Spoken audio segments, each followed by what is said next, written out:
안녕하세요.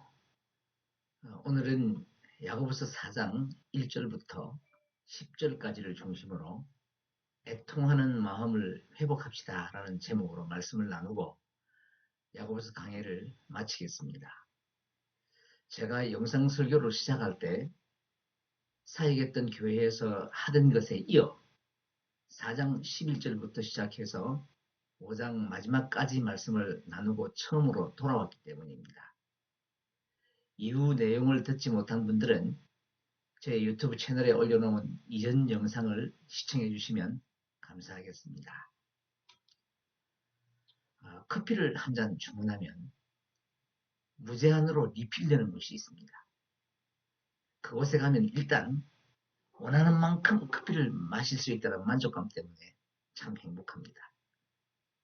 그런데 그 행복을 유지하기 위해서는 사용하던 컵을 버리면 안 됩니다. 반드시 처음 사용한 컵을 지니고 있어야 리필이 가능합니다. 저는 이 리필이란 말이 우리 신앙과 정서에도 그대로 적용된다면 얼마나 좋을까라는 생각을 해보았습니다. 커피를 리필하려면 처음 주문하여 받은 컵을 버리면 안 되는 것처럼 그리스도인의 신앙과 마음을 리필하기 위해서 버리면 안 되는 것이 한 가지가 있습니다. 그것은 바로 말씀입니다. 오늘도 말씀을 통하여 식어버린 하나님을 향한 첫사랑의 빈자리에 그리스도를 향한 뜨거운 열정이 리필되기를 바랍니다. 에덴 동산을 잃어버린 세상은 시기와 다툼으로 인하여 혼란과 모든 악한 일이 가득한 곳으로 변해버렸습니다. 그래서 이후 인류의 역사는 끊임없는 투쟁과 전쟁으로 얼룩지게 되고 사람들은 그 투쟁으로 자신의 욕망을 채워가려고 안간 힘을 쓰며 살아갑니다. 이러한 세상을 향해 러시아의 문호 톨스토이는 헛된 지혜를 두려워하라. 세상 모든 악이 여기서 비롯된다 라고 했습니다. 또 영국의 유명한 시인이자 역사가인 칼라일은 인간에게 제일 무서운 것은 행운과 행복이 없는 것이 아니라 참 지혜가 없이 살아가는 것이라고 했습니다. 톨스토이가 말한 헛된 지혜가 3장 마지막 단락에서 말하는 땅 위의 지혜이고 칼라일이 말한 참 지혜는 위로부터 난 지혜를 말하는 것입니다. 지난 시간에는 이러한 세상의 악한 지혜와 하늘의 선한 지혜를 비교하며 그 특징을 살펴보았습니다. 오늘 본문은 그 중에서 시기와 다툼과 같은 악한 땅 위의 지혜가 어디서부터 시작된 것인지 그 원인을 밝히고 하나님을 향한 성도의 합당한 자세가 무엇인지를 구체적으로 설명하는 내용입니다. 이 말씀을 통해 참된 하늘의 지혜를 얻기 위해 성도가 반드시 회복해야 할 신앙적 가치들이 무엇인지를 깨달아서 잃어버렸던 신앙을 리필하는 복된 시간이 되기를 소원합니다. 평화로울 것 같은 인간 사회도 그 속을 들여다보면 치열한 경쟁이 있고 그로 인한 다툼과 싸움이 그치지 않습니다. 이것이 국가로 확대가 되면 전쟁으로까지 발전하기도 합니다.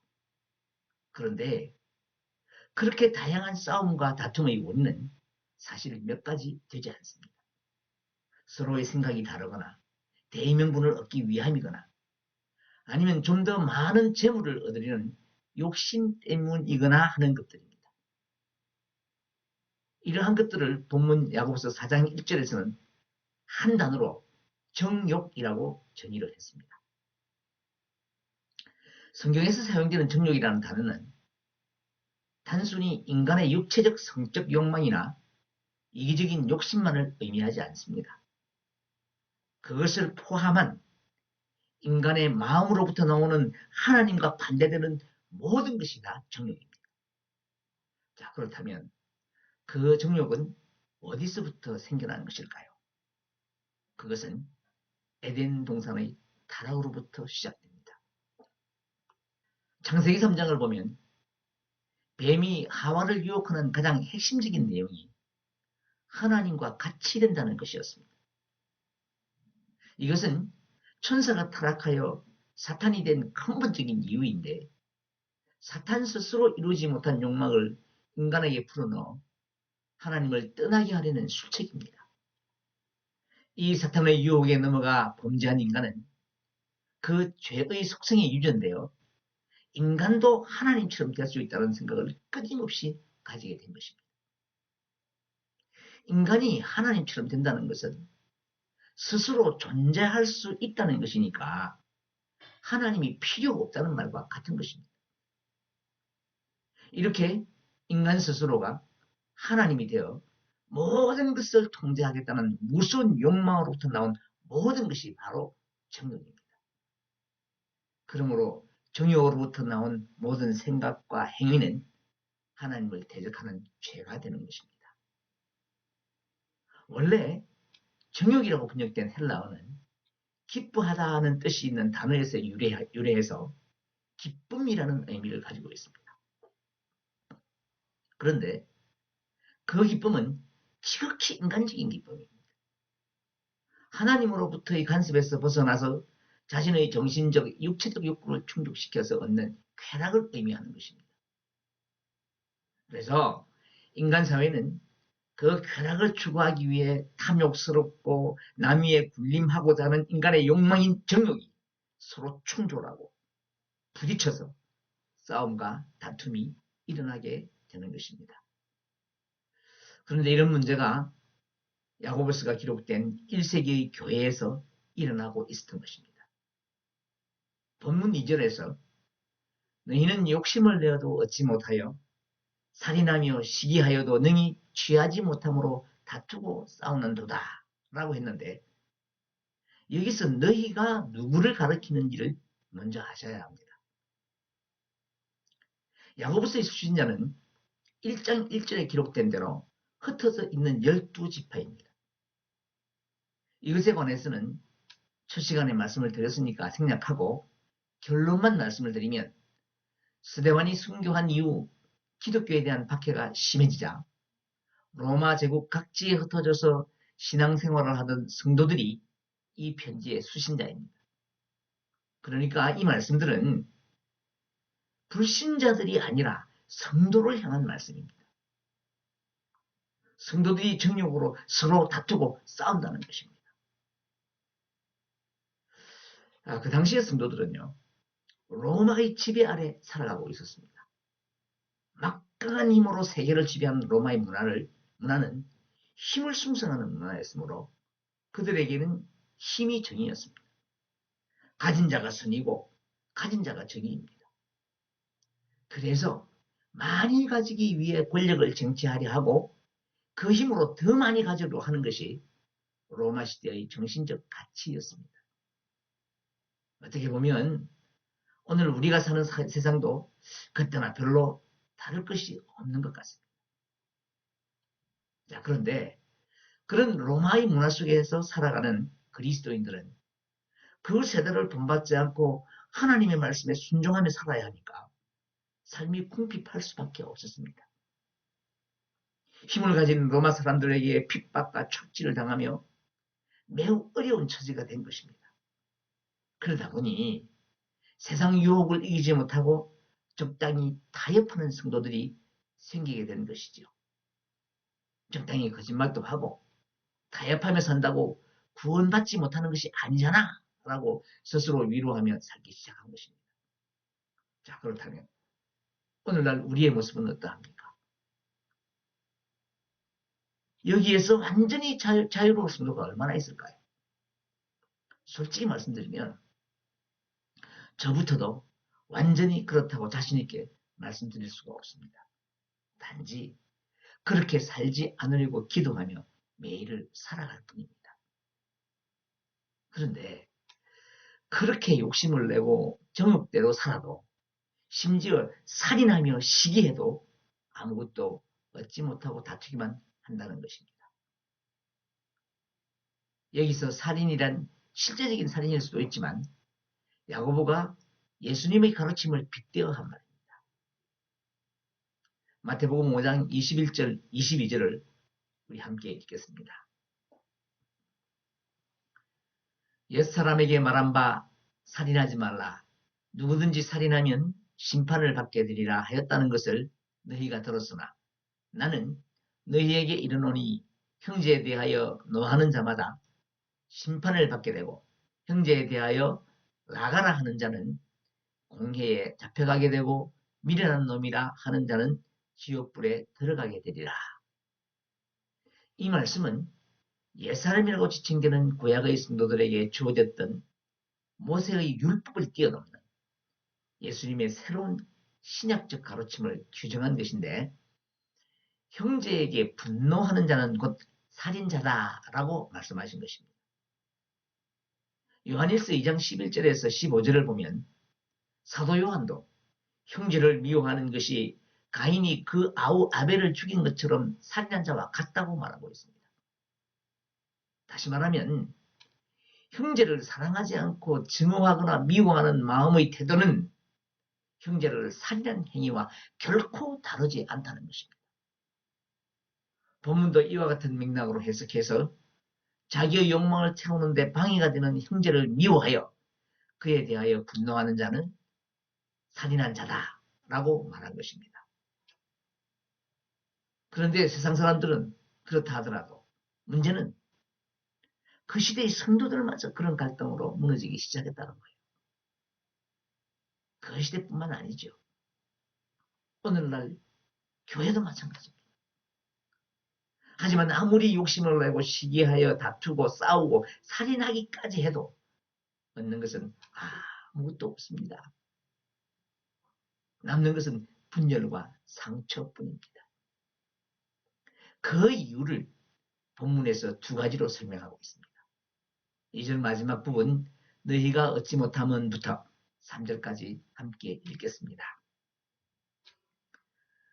너희가 얻지 못함은 구하지 아니하기 때문이요 구하여도 받지 못함은 정욕으로 쓰려고 잘못 구하기 때문이라. 일반적으로 이 말씀을 하나님께 기도할 때 바르게 기도하라는 것으로만 이해를 합니다. 물론 틀린 해석은 아닙니다. 하지만 문맥상으로 볼 때 구한다는 것을 단순히 기도만이라고 좁은 의미로 해석하면 조금 부족합니다. 기도는 물론이고 더 나아가서 생애 전체의 삶의 태도를 다 포함하는 것입니다. 그러므로 이 말씀은요. 인생은 구하면서 사는 것인데 구하여도 얻지 못하는 그 이유가 구하지 않거나 잘못 구하기 때문이라는 것입니다. 구하지 않는다는 말에는요. 내 힘으로 살 수 있다라는 의미가 감추어져 있습니다. 앞서 말씀드린 것처럼 이것이 가장 강경한 사탄의 속성입니다. 오늘날 우리의 삶을 보면 그렇게 절박하거나 절실한 것이 많이 없어요. 지식의 발달로 세상의 변화도 예측이 가능하고 대량 생산의 기술도 발달해서 물질도 풍족합니다.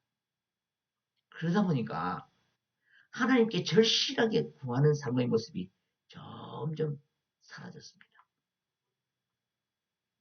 제 지난날로 돌아보면 신학교에서 기숙사 생활할 때가 가장 행복한 때였습니다. 그때는 정말 아무것도 없었거든요. 선교부에서 지원해 주시지 않으면 등록금을 낼 수가 없었고 기숙사비도 섬기던 교회에서 마련해 주셨고 가끔 장로님 권사님들이 주시는 위로금으로 교통비 할 정도로 정말 아무것도 없었습니다. 그러니까 그때는 하나님만 바라볼 수밖에 없었어요. 그런데 지금 와서 돌아보면 그때가 제 인생 가운데 가장 행복했던 순간이었던 것 같습니다. 마치 이스라엘의 광야 40년처럼 나의 온몸과 지성과 감성으로 철저하게 하나님께만 의존하는 신앙훈련을 받았습니다. 그런데 이제는 그런 절실함이 사라졌어요. 삶이 조금 여유롭다 보니 그때처럼 절실히 구할 필요를 느끼지 못하고 하나님을 바라보는 눈이 흐려지게 된 것입니다. 그나마 구하는 것도 잘못 구합니다. 마치 하나님을 필요 충족을 위한 도구 정도로 이해를 합니다. 그러면서도 나는 신앙인이다라고 말합니다. 세상이 온통 구하지 않거나 잘못 구하는 세상이 되어버린 것입니다. 그래서 구하지 않거나 잘못 구한다는 것은 단순히 기도만을 말하는 것이 아니라 성도의 전 생애를 통하여 나타나는 삶의 형태를 말하는 것입니다. 풍요 속에서 구하지 않거나 구하는 것마저도 자신의 정욕을 위하여 구하는 세상을 아주 예리하게 폭로하는 것입니다. 사랑하는 여러분, 혹시 세상살이가 힘들고 물질이 부족해서 고통스럽나요? 우리 실망하지 맙시다.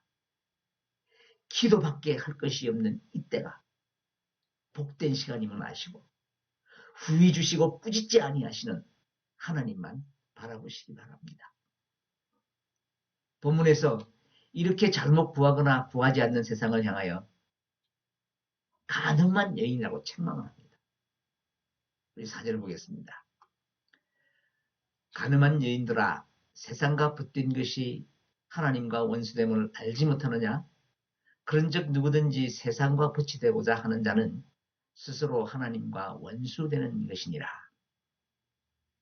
아시겠지만 여기서 가늠한 여인은 실제적으로 가늠한 사람을 말하는 것이 아닙니다. 성경에서는 하나님과 세상을 함께 섬기는 것을 영적으로 간음이라고 비유합니다.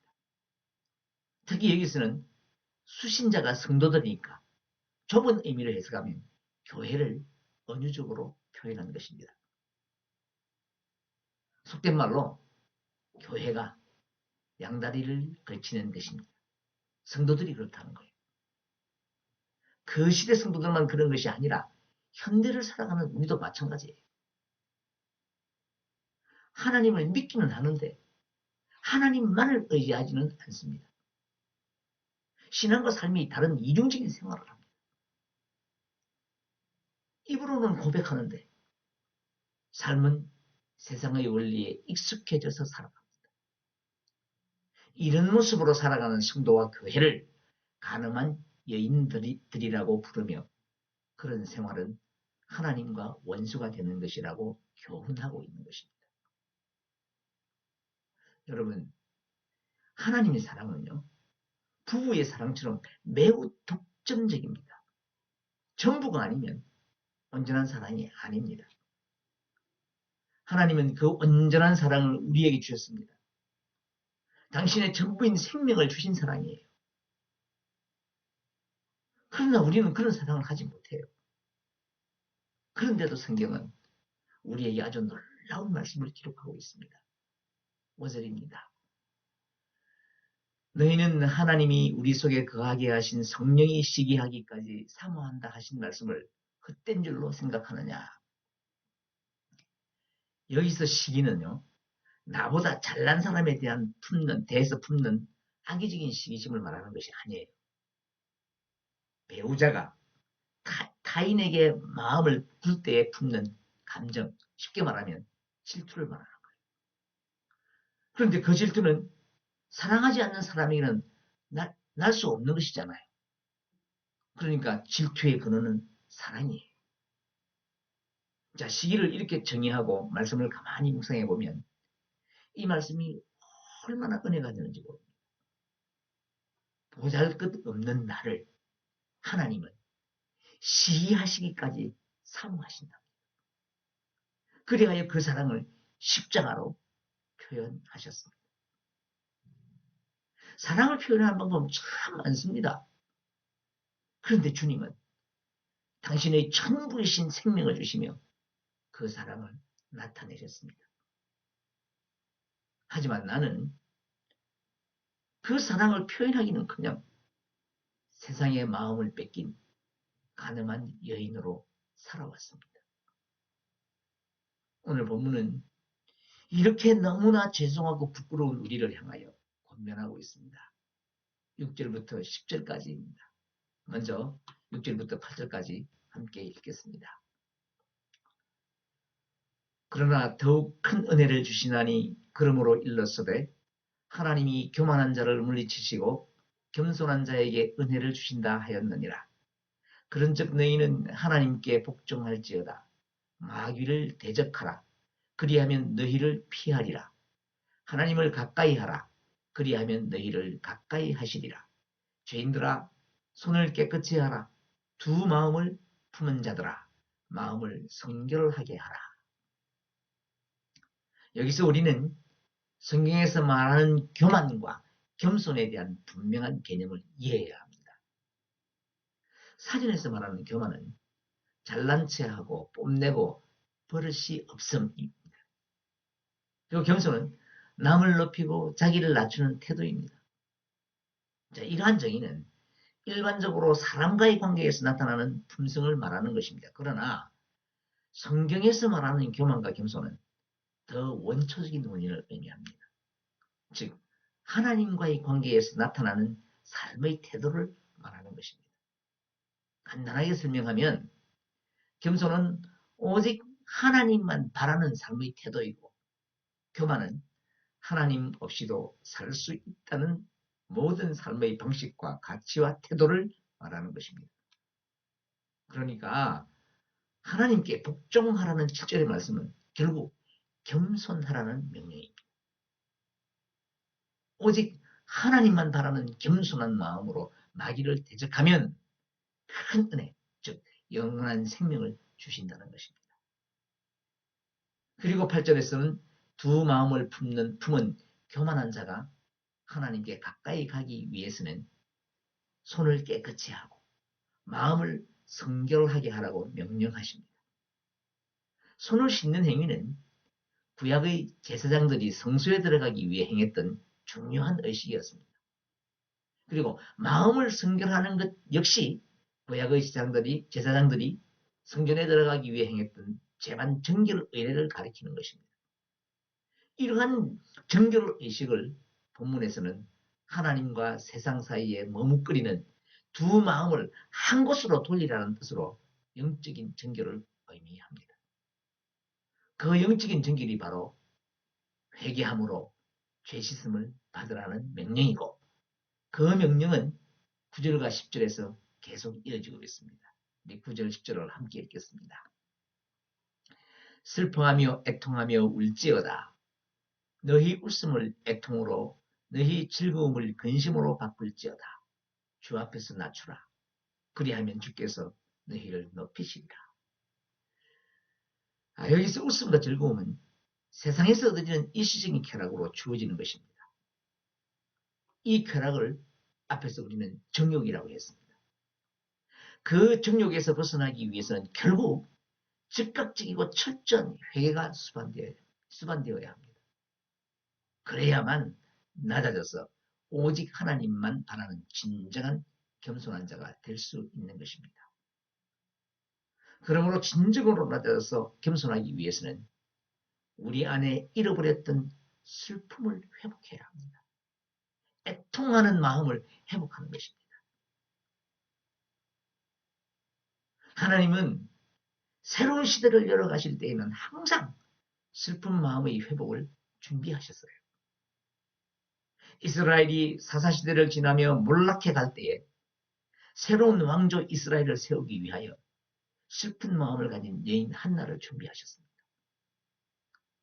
한나는 성소에서 그 슬픈 마음으로 통곡하며 부르짖었고 그 애통하는 마음과 기도를 통하여 하나님은 한 사람 사무엘을 준비하시고 시대의 회복을 열었습니다. 이제 말씀을 맺겠습니다.